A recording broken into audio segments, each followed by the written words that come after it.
দেখো বন্ধুরা, রাতের রান্না নিয়ে চলে এসেছি। আর আজকে তৈরি করছি পটলের দোরমা। কিন্তু এই দোরমাটা স্পেশাল, মানে চিংড়ি মাছ বা পনির এসব কিচ্ছু না। আজকে তৈরি করছি মুসুর ডাল দিয়ে পুর বানিয়ে দোরমাটা তৈরি করছি। মানে পেঁয়াজ রসুন দিয়ে মুসুর ডালটা বেটে তারপরে পুরটা তৈরি করেছি। আর এখন দেখো, পটলগুলো ভেজে নিয়েছি। এবার পটলের মধ্যে পুরগুলো বেশ ঠেসে ঠেসে ঢুকিয়ে দিচ্ছি।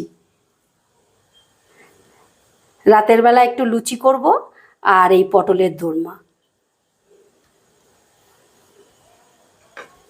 পটলের দোরমা খেতে কিন্তু বেশ ভালো লাগে।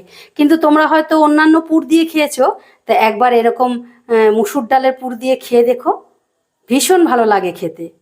আর নামাবার সময় একটু হিং দিয়ে দেবে, তাহলে ফ্লেভারটা আরও ভালো আসবে। আর পুরটা যতটা সম্ভব আর কি ভেঙে না যায়, যতটা সম্ভব ঠেসে ঠেসে দেবে।